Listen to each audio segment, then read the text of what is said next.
Hello, welcome and welcome back to Leaders in Conversation with me, Anni Townend. Today's guest is Delia Lazaroiu, Senior Data Analyst, and the title of our conversation is Kind Leadership and Diverse Voices. Delia works at the Department of Work and Pensions here in the UK, and she's a trustee for Equality Starts at Home. Leaders in Conversation is the podcast in which leaders share their life and leadership story, the people, the places and experiences that have shaped them, their values, beliefs, passion and purpose, all to encourage you and inspire you to be even more confident and courageous in your leadership. If you're not already, please do subscribe to the podcast, review and share it. One of the wonderful things about having met Delia and recommending the podcast to her is that I know you do share the podcast widely, Delia. So very big welcome to you, to Leaders in Conversation. I had the joy of meeting you when you were working not at DWP, the Department of Work and Pensions, but at the Charity Commission for England and Wales. And I remember that you really engaged in the leadership development work. I remember Emily Court and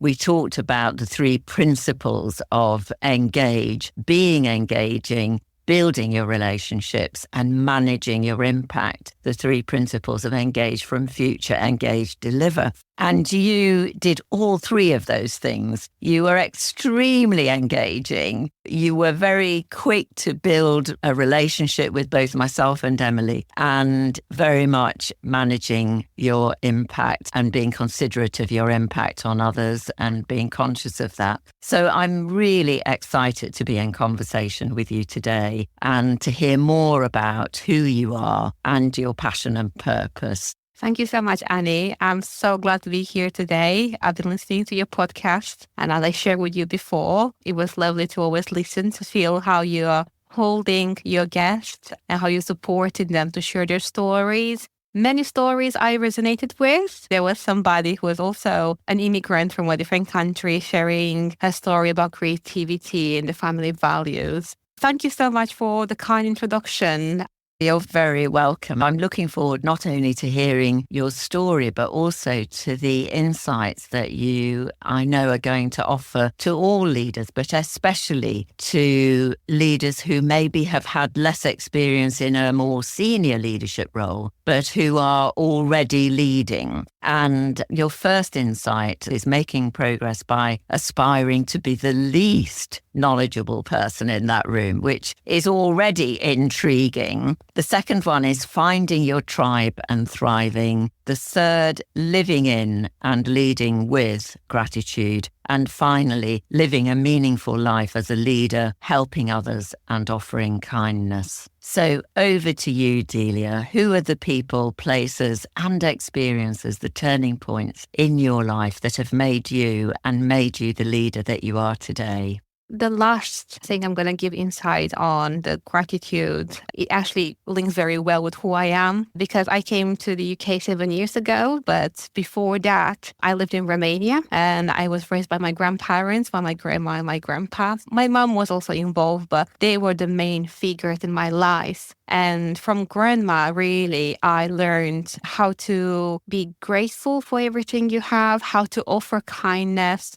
and how to support and lift up others. Grandma was a person who didn't do a lot of study. She only went to school for 4 years. She had a very basic level of writing and reading, but that still didn't stop her from being the fantastic woman she is. And I'm so glad I still have her today. And didn't stop her from offering so much to the world. And that inspired me to take it forward. And yes, from grandpa as well, I took this determination to get things done and get things done in my way and to not let anybody tell me I can't do it. He is a person of great strength. He has built the entire house they are living in. Everything in our house is made by him. So I got the, you can't tell me I can't do it from him. I will go and do it. But in my development, there are different phases of my life where different people influenced me and impacted me.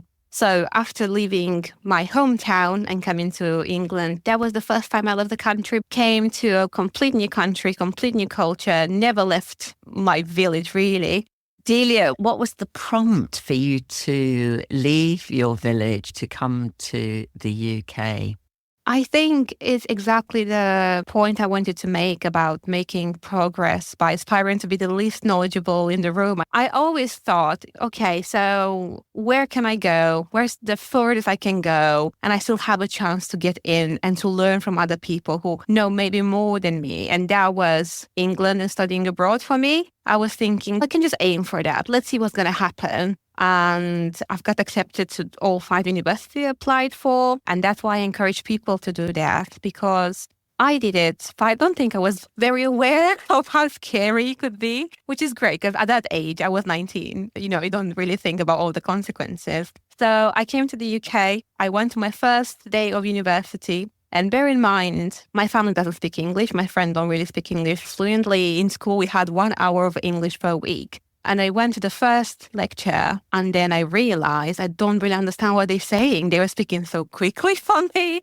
And then I had a moment where I had to take notes and I never thought about, am I writing in Romanian? Am I writing in English? And I had a moment when I thought, I don't speak English. What am I going to do? And here I am 7 years later, inspiring others, supporting others, giving them the social capital I didn't have, because this is so important. As an immigrant moving to a new culture, what's all right to say here? Or how do you do your taxes? How do you apply to this job? What do you have to say? And that's really what inspired me again to support others and lift others up. And listening to you now, it's as if you have been speaking English for a long time. Thank you. I do believe this is a good achievement. The importance of throwing yourself into something, not really knowing what's going to be, living through the consequences and advancing. Because if I haven't put myself in that situation where I panicked for a week straight, I won't be able to graduate. I won't be here today. Yeah, encourage everyone to do that.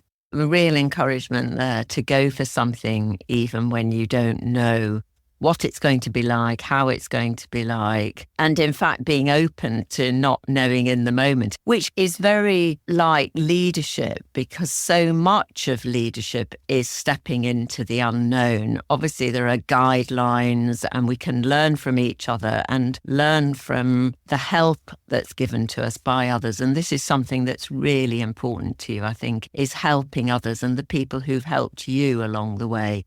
Yeah, so in university, I would say the main person who changed my trajectory, really, is the person who believed in me enough to apply for a grant in second year university to do a research. And I did it on feminism in Eastern Europe, which was very interesting. This is something that passions me deeply. From my social media, I'm a great advocate for gender equality and women's empowerment. This teacher, Kitty Nichols, I'm going to just drop names here because I would love her to listen to this. She fully believed I belonged there. And I was thinking, I definitely have no chance. Even if I scored the lowest, I am the least knowledgeable person in the room. It's still all right because she gave me this confidence. I actually realized I do belong there. And I wasn't the least knowledgeable person in the room. And then we went to present at international conferences and connect with people. And I think that really has been a pivotal moment in how I see myself. Because I also study sociology and criminology, and we learn about labeling theory. What you call a person is what they become. And that's so important in leadership.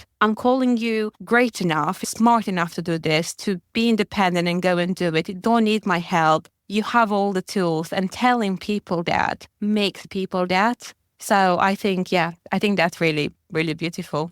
I think it's really beautiful. Having somebody that really believes in you is so important. And I often say, and you may have heard me say this when we were working together on the leadership program, that without people believing in me along the way, and I'm thinking like you of particular people who believed in me, and when I was doubting myself and lacked the confidence, who said, you can do this, and encouraged me and supported me to have a go, I wouldn't really recognize myself then, now, because I have been believed in, and I really believe that we all have potential to become more of who we are. And in fact, the podcast, and it's so lovely what you said about the podcast, is one of the ways in which I want to help leaders like yourself share their stories to inspire others. It's very much driven by a desire that I have for us to learn from each other, to be inspired by each other, because it's so often the stories that we share that people then connect with and think about themselves and think,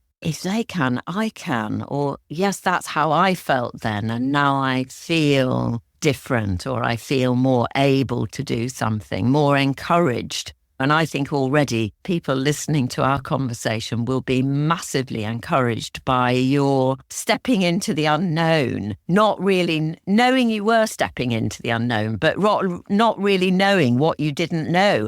Absolutely, yes. And I think it's so beautiful in exploring that and always having something going for you that will show you what you don't know.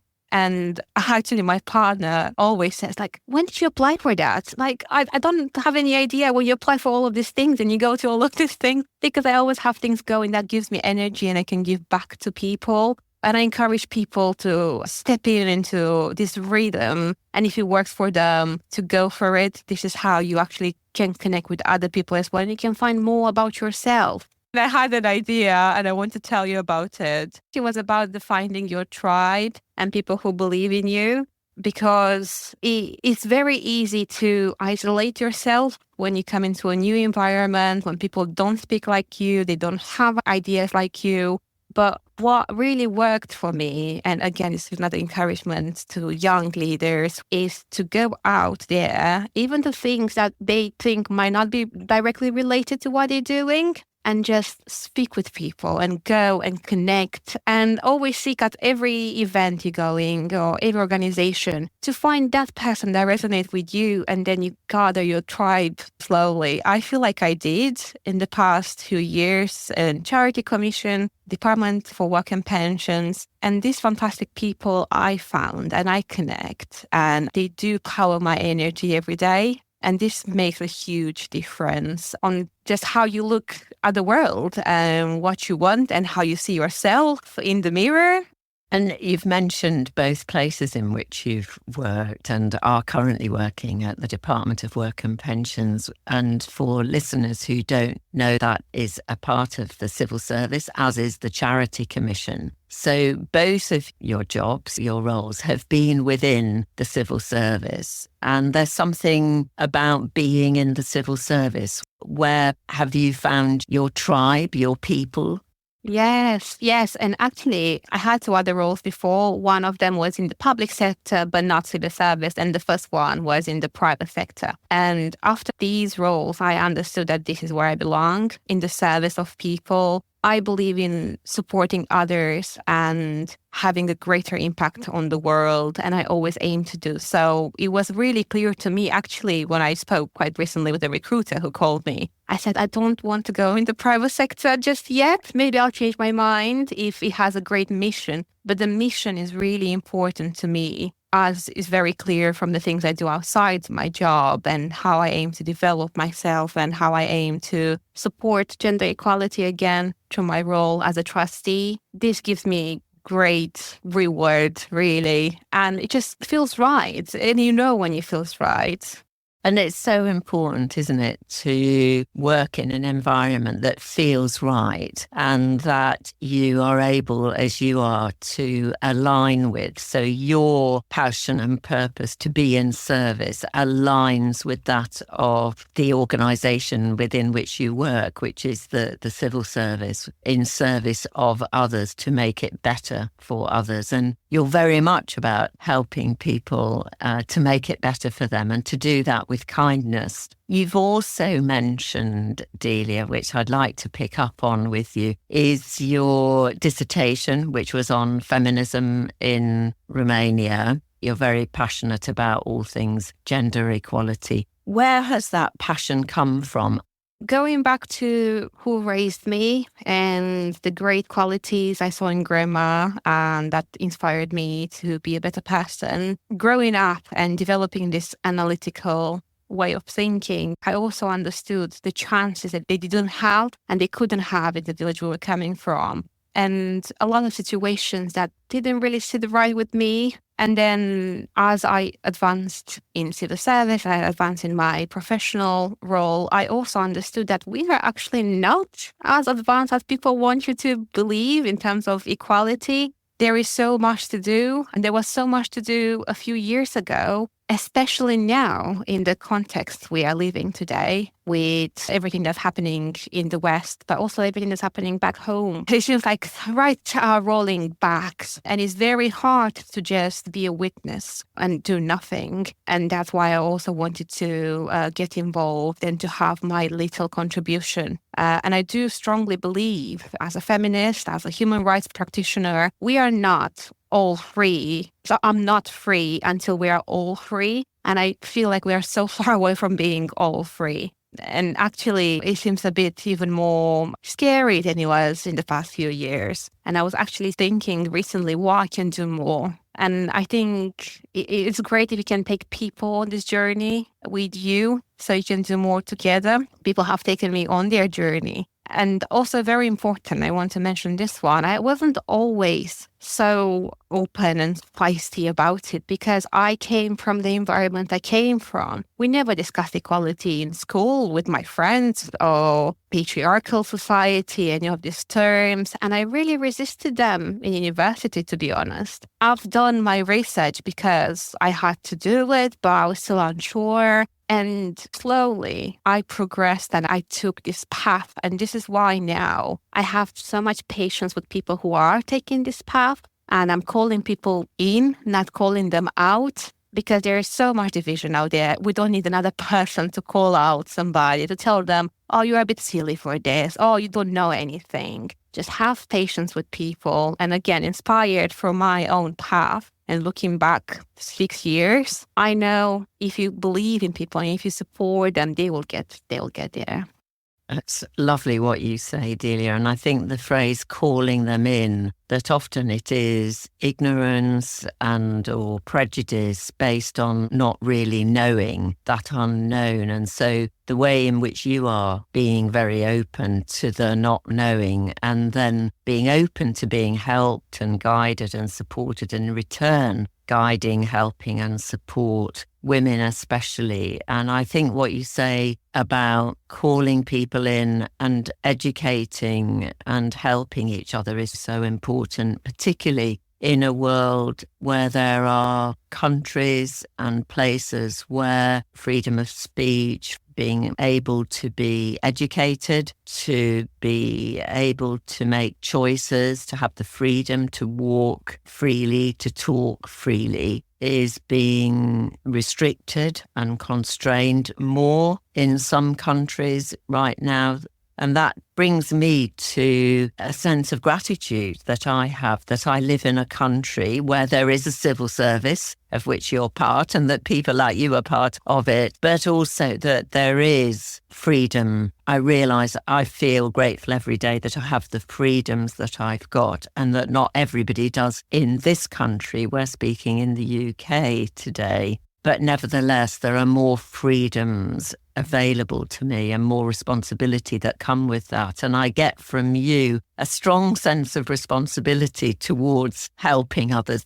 Yes, and the gratitude, I think, is more acute for immigrants. And I saw that online. I heard other people speaking freely about it because you know what you have today. And especially in the context of the war in Eastern Europe, I woke up one morning and I was able to still enjoy my coffee in peace, which other people couldn't. So as an immigrant in the West, you wake up and you are more aware of all the privileges you have. Because you know the people from home, you know them personally, you grew up with them and you know what they don't have. And this gratitude, this feeling of gratitude, you carry with you continuously. And it's a lovely place to be, really, being thankful for everything you have and not always wishing for more, but not being sad and devastated that you're not getting it. It's really grounding you as a person. I say thank you a lot, which I think it's really important to say thank you more than we say, please more, give me more. And coming back to the tribe, really, in my current role, I'm also part of initiatives that help people from disadvantaged backgrounds advance in their career within the civil service. And this is the tribe that I'm speaking about again. I'm working with such fantastic women, because it's just a group of women, it just happened, who work on this program called Aspire. And they just light up that energy in me every day. And it's so great to find this little tribe that lights up the light in you and the energy in you. Because we were speaking at FED about the different type of energy as a leader. We did. And FED, for listeners who don't know, is Future Engage Deliver. I think I mentioned it earlier. And for listeners who would like to read more about Future Engage Deliver, there's Steve Radcliffe's marvellous book, Leadership, Plain and Simple. And actually, there are certain people, I go for certain energies, and I found them all. And it's so great when you just have them there and you know they are there for you and you are there for them as well when they need you. The energies are so important, aren't they? We're recording our conversation in the winter in the Northern Hemisphere here in the UK, and paying attention to our bodies is really important. We spend a lot of time on Teams meetings and in meetings, virtual meetings, and the importance of looking after our physical energies is vital, I think, as leaders, as is our mental energy, keeping that open mind, the energy of the intellect, that growth mindset and sense of possibility and positivity that we get from each other so often, as well as from reading and maybe writing, but also from conversing. The other two energies, emotion and spirit energy, how we feel, and all four of the energies, physical, intellect, emotion and spirit energy, are intertwined. And you are speaking about being now in December, in the winter, and this aligns very well with the theme of gratitude, because this is the month when we have the chance to analyze everything we've done for the past 12 months and be grateful for what we got. And actually, when I was doing the exercise the other day, I was thinking at the beginning of the year when we had our session, you asked us, what's the word for the year for you? And I remembered my word. What was your word for 2024? It was ask. And I asked in 2024 and I got back, and I'm so thankful for it. And do you already have a sense of what your word is for 2025? I think there are still a few pieces to fall in place in December. And depending on what falls in place in December, that's going to determine the word for 2025. But this is a good idea, actually, to give it a bit of time and think about it, and maybe encourage others to think about it too with me, and have a conversation. Have a conversation about it, and starting to think about it now at the turning of the calendar year from December into January. It's an intention. What is my word for this month, for the rest of the year? Whenever you're listening to this conversation, pausing for thought, thinking about what is my word. And Delia, as we come towards the end of our conversation, what are your 3 key encouragements to leaders of all ages, but especially the leader who is stepping into the unknown and may or may not therefore be younger, may actually be an older leader, somebody with experience, but who is stepping, encouraged by our conversation, into the unknown? The main theme for me is always helping each other as much as you can. So the encouragement is lead by lifting each other up. Don't just go on your path alone. On the way, you have to bring people with you, meet other people, have different experiences. This is my advice, and an encouragement to lead by lifting each other up. And going to the next one, I encourage people to stay true to their values as they go on this path of discovery and developing their leadership. I have been in places where probably my strong passion and my interest were not so welcomed. I didn't make myself smaller to fit in. And that really worked in the end because people appreciated it. Sometimes people appreciate you very quietly and they will tell you later, that's enough for me. If you want to change the world, You just need to change one person's world. That's a world. You've changed the world. So stay true to your values. And finally, again, inspired by my experience from traveling from Romania, but also all the other activities and places I've visited and groups I've been part of, I encourage people to go visit places their peers haven't visited. And again, go somewhere where you think, oh, I'm not sure how I'm going to benefit from it. I promise you, there is something attracting you to that place and you will benefit from it. It's quite strongly related to my passion for women's rights. I went to a human rights course recently in London, and that was sponsored by Council of Europe. And I connected with so many young people that I wouldn't otherwise have connected or been in the same room with. And that benefited me beyond any idea I had. I thought we'd learn about some human rights, which is still great, fantastic to learn about it. But actually putting myself there expanded my universe tenfold. So I encourage people to do that. Thank you, Delia. I feel that our conversation is an expanding conversation, one which will help people expand their universe and want to know more. But before we get to how best for people to contact you, there is one final question that I have, which is, what's the conversation as a result of our conversation today that you're going to have, and who with? Oh, I have so many groups I'm part of in different capacity. And I think for each of them, there will be something else to take from this conversation. It's like having a jug of water and pouring in different glasses. That's how I feel about it. So to my group at DWP, in the Aspire group, we are going to unpack a lot of the themes we talked today, but some specific ones that are relevant to what we're usually talking and how we're supporting each other. And then there are a different way of unpacking this conversation. For example, to my partner, which has a different path than I do, but he very much appreciates when I bring this insight. Thank you, Delia. And when you find your word for 2025, do share your word on LinkedIn, where I know you're very active. Is that the best place? And what is your LinkedIn profile? How do people connect with you there?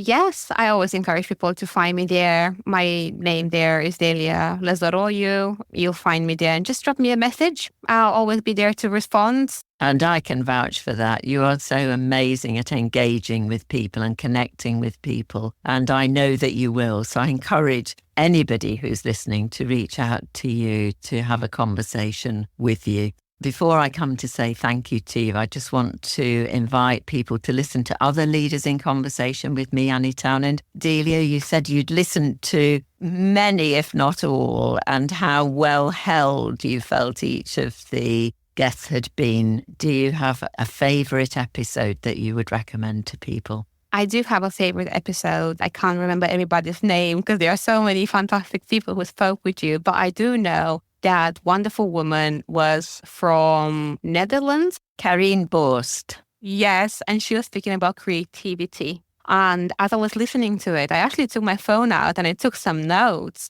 And my notes were, I cannot work in places where they don't allow me to have my creative self. And I just reflected over my creative self. I think that was a great episode because usually we speak about leadership. I speak about data a lot. We touch on different themes. But creativity doesn't always come in that shape where somebody just gives you that and asks you, what's your creative self? What inspires you to be creative? And that episode allowed me to step into this mindset and look at certain drawers of myself that I haven't looked in. Thank you. That's lovely to hear. And I love the metaphor of a cupboard with drawers, and that there are some that you know exactly what's in them, and others that maybe you have never opened, and maybe others that you've never opened and actually you've kept locked and lost the key. So you may have to go and find the key to open those drawers. And that very much fits with my philosophy around leaders becoming more of themselves. How can we help each other to become more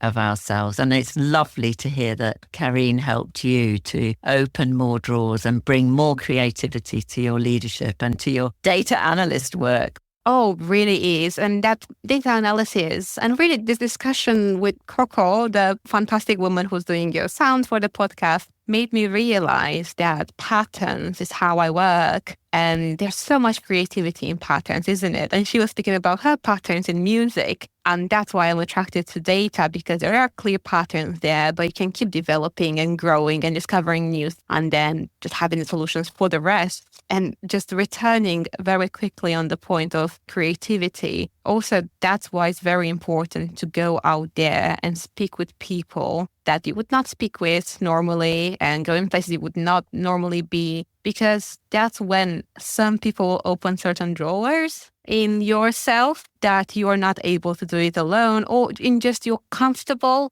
group of friends. That's a lovely note to close on. So an encouragement there to open some of the drawers that you may not yet have opened and have other people help you to do that through mixing with different people with diverse voices. Thank you for sharing your voice today, Delia. Thank you for mentioning Coco O'Brien, who I'd also like to thank for the wonderful intro and outro music, which she created, for the lovely design and excellent editing and sound production and marketing of the podcast. To contact me, Anni Townend, do visit me on my website, annitownend.com. Email me on annie@annitownend.com. Subscribe to my newsletter, subscribe to Substack, and of course, follow me on LinkedIn. Thank you for listening, and thank you, Delia, so much for sharing your leadership story. Thank you so much, Annie. It's been lovely being on the podcast with you. Thank you.